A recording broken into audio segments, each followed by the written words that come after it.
Hello, this is Clementine from Visions of Atlantis, and you're watching CMS TV.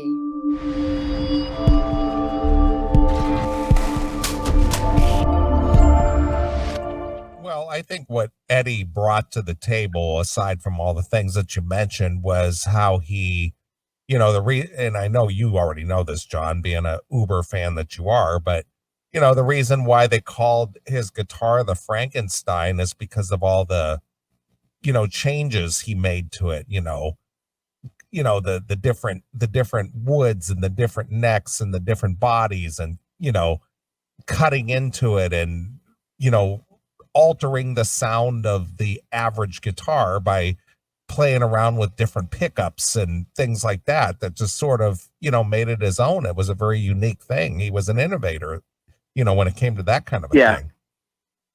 Yeah, I mean, there's the story that I don't know how many people. I mean, if you're a big Van Halen honk, you guys might know it. But for that song on Fair Warning, "Dirty Movies," that part in the beginning with that really high squeaky slide part, he was trying to do the slide parts and he couldn't get high enough on the guitar, so he took out a hacksaw and hacked off the horn so that it wouldn't get in his fucking way, so he could slide up high enough. So he literally destroyed a guitar to cut a track for one goddamn song for about like 15 seconds. Yeah, well, when you're Eddie Van Halen, the guitar companies are willing to give you all the guitars you can handle. Right. So but cutting up one guitar, I don't think was going to be a problem. Right.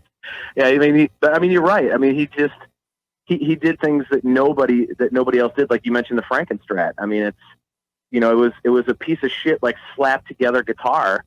And, he had always said that he wanted the sound of a Gibson with like the feel of a Fender, and they didn't make the guitar. So he's like, fuck it, I'll make my own. There you go.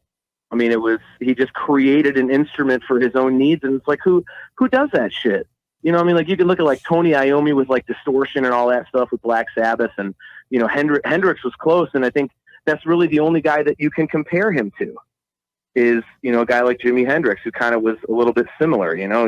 He's a lefty, but he just flipped over a right-handed guitar, restrung it. That was, unheard of. And, the things he did with the amps and all that kind of shit. So, yeah, I mean, well, that is obviously what sets these guys apart from the average guy out there who will just take a stock guitar, or, maybe they might change a pickup or something like that. But these guys sit there and work at their craft and go, you know what, if I cut into the neck a little bit here, if I shorten this a little bit here, if I, put a whammy bar here, if I tighten this a little bit more here, I can make it do this or that or the other thing. And they work at their craft.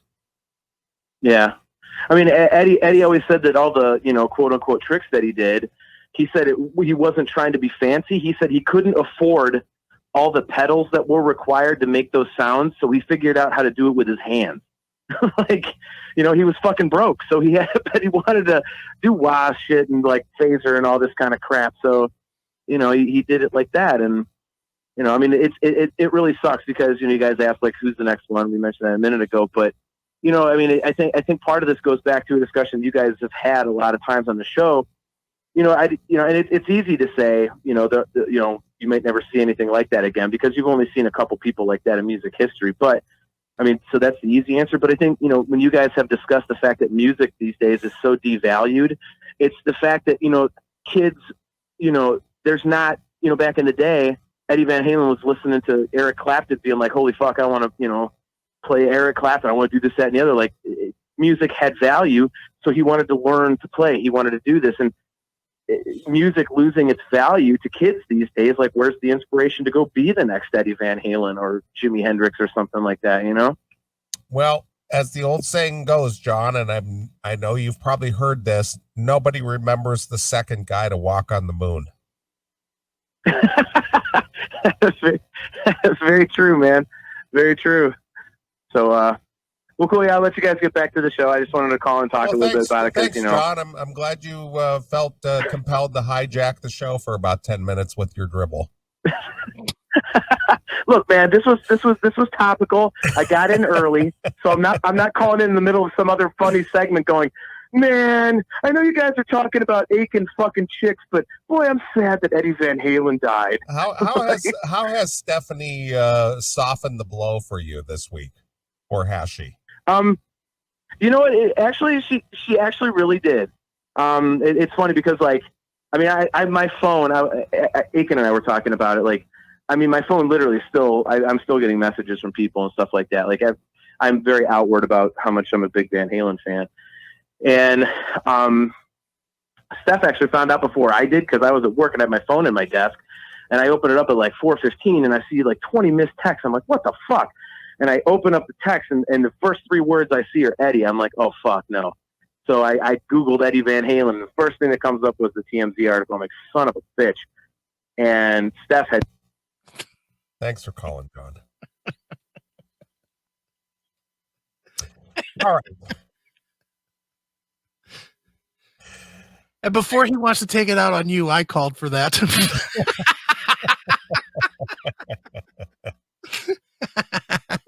The communication between us 350 miles apart is excellent. Instantaneous. It's like you're right here in the studio, Chris.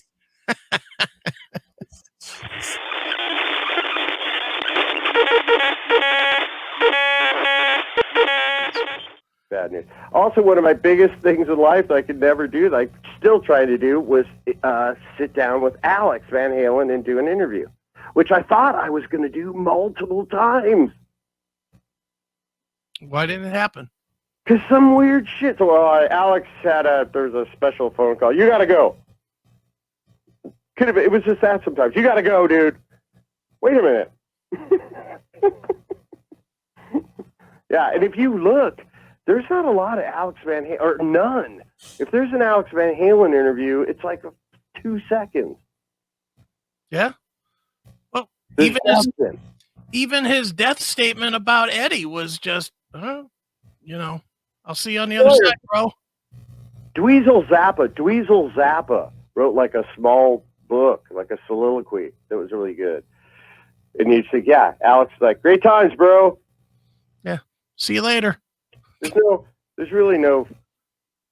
no telling what the hell. But Edward Van Halen was the best person to watch us blow and did crazy shit at a concert. How many times you heard this from Angus Young, Glenn Tipton, all of them? He didn't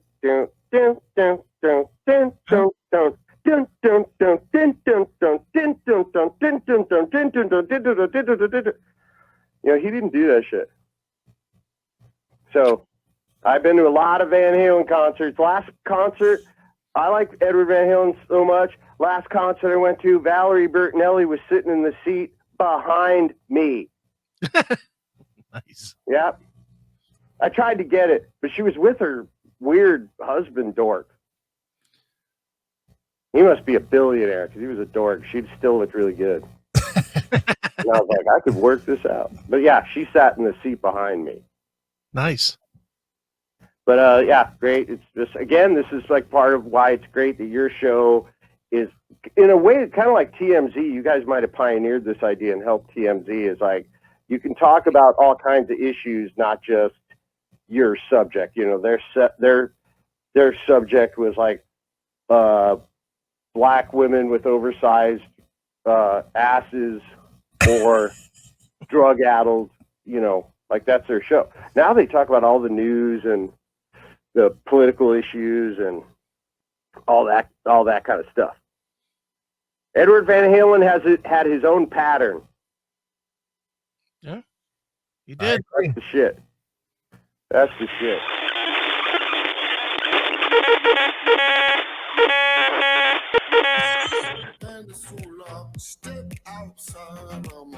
Look at those people. Look at those faggots. Oh my God. Look at the lady in the red. She's grooving. Look at her. Look at them, all of them. Look at the dudes. Look at the dudes. Right there with the pompadour. Yeah, look at this guy with their snaps. I'm doing it too, man. Do it, Neely. Come on. Oh, it ended. God Yeah, damn it. Now look at Kelly in that picture. Yeah. Back it up a little bit. Look at Kelly in that picture and pause it. Yeah, right there. God damn it. Right there. Yeah. 165. Oh yeah. Yeah, and none of it in the tits. Is she a flatso? Mm. And her face looks like a fuck doll. Doesn't it? Her face with that fucking overly red lipstick, she looks like a fuck doll. Oh, fuck doll face. She's got the old she's got the big the high everything. Belt. Yeah, she's got the belt on like Chris Porter talks about. Yeah. Yeah, that's not a good look, Kels. No. I'm sorry, Kel. Can I play that song again though? I wanna groove one more time with that. It's just the people. That's what I want to groove with, those people. Holy fuck. Let's get to them again. I want to know who these people are in our society so I can make sure that I steer clear of them. I don't want to shop at the same stores or drive on the same roads or be anywhere near them. You don't want to see these peeps? No, because I'm sure that I would contract HIV if I got anywhere near any of them. Come on, look at them dance, Neely. Watch this. Look at that. Look at that. Look at the girl in the red. The girl in the red, she's getting down. Pause that. Go back. Go back. Hold on. Where is she at? All right, let's analyze these people here. All right, let's go left to right. From the back to the front? Yeah, the girl in the blue on the left. Yeah, right there. Yeah, exactly. She's a housewife 4. Yes. The one behind her. Is that a guy or a girl? That's a girl. Okay. That is the queen of frump. That's the one that feels every peach in the fucking grocery store. So she has to pick through all the fruits to make sure she gets the exact right one. Right. She has to make sure that she doesn't get a bruised fucking pear for her grandkids. Right.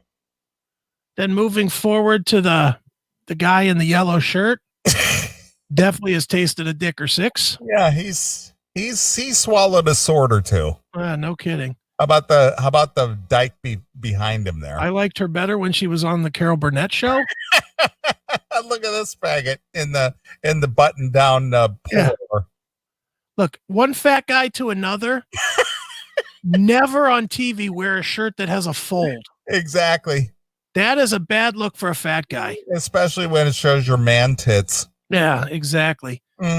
Dude, girdle up or something. Yeah. But or a different shirt. Yeah. Wear a button down. That's not a golf shirt. That's a goof shirt. Yeah. Don't wear a pullover, Ray-Ban shirt. Don't wear that or what is that? Van Lawn shirt. Yeah, that's horrible. Not good. Guy in front of him, and I use guy loosely. Yeah. Probably his hand is on this other guy in the yellow's package, I'm thinking. I'm thinking that guy has tasted a dick as well. I'm thinking so. LeBron's brother next to him here. He looks like the only normal one in the bunch, honestly. Of everybody that's pictured, he's the only one that looks normal, like a normal 16, 17-year-old kid. I don't know what this is next to him. That could be, I think that's a girl, but with guy dread hair. Yeah. Horrible.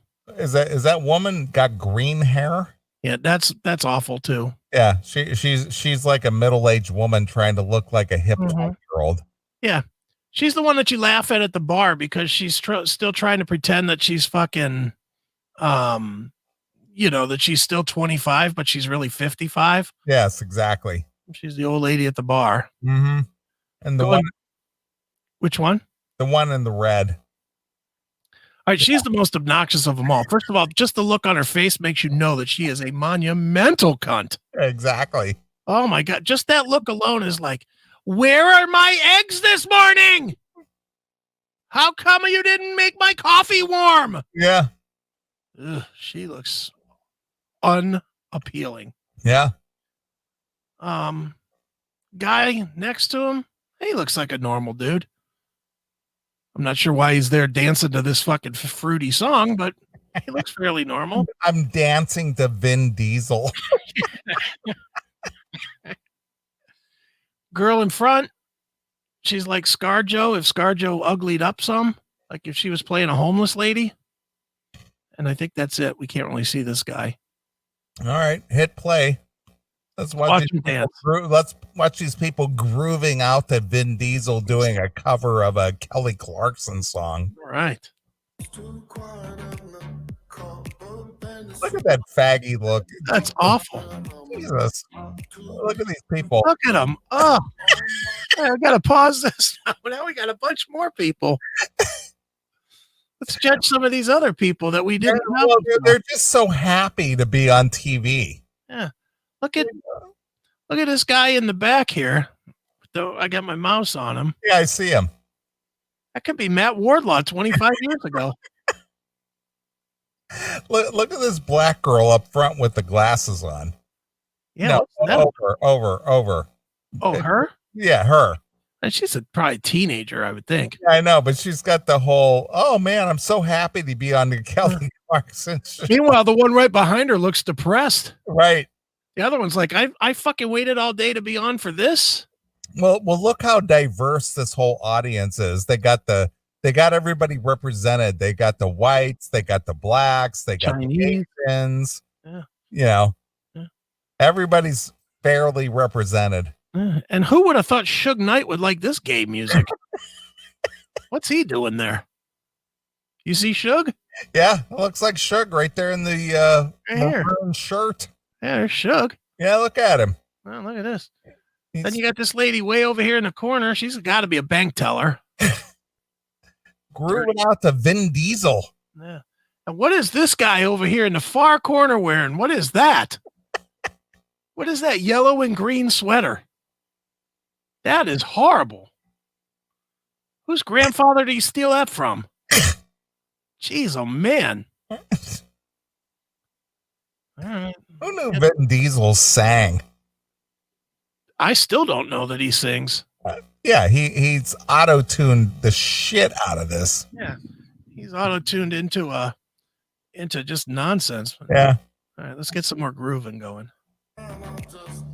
Yeah.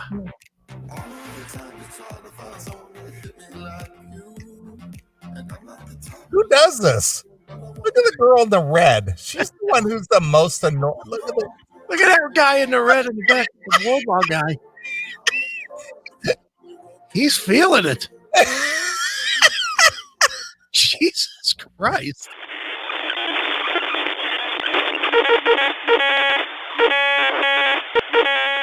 And threatened to release potentially embarrassing accusations against Collins if he moves forward with the eviction with her.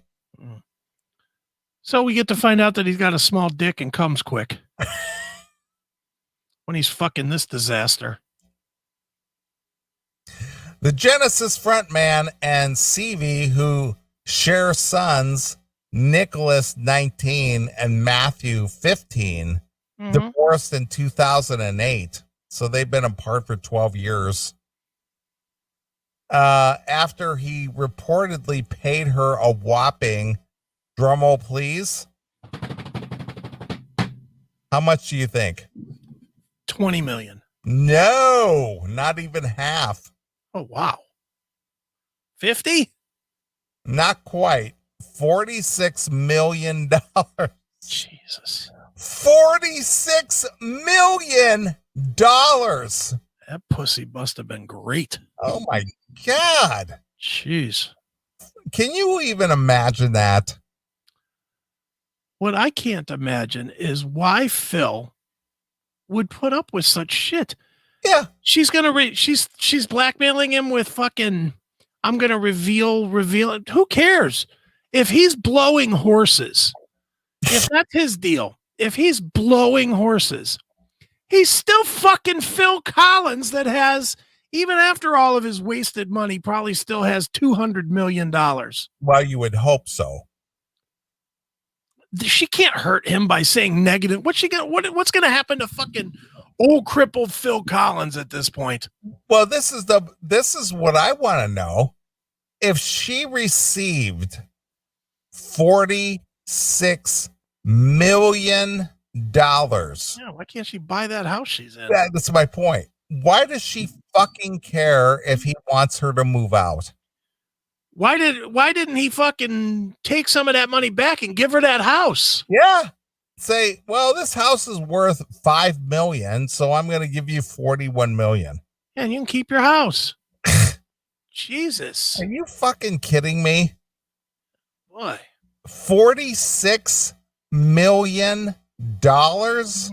How many of those Genesis songs did she write? How many of those songs did she write on Face Value, or Hello, I Must Be Going, or No Jacket Required? Yeah. Are you kidding me? He got screwdioed. Christ.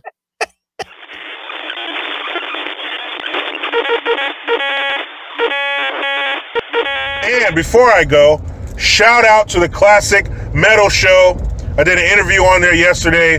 Dudes are intelligent, awesome, prepared, funny. Please check them out. Classic Metal Show. I am Jericho Green. Man, I'm out.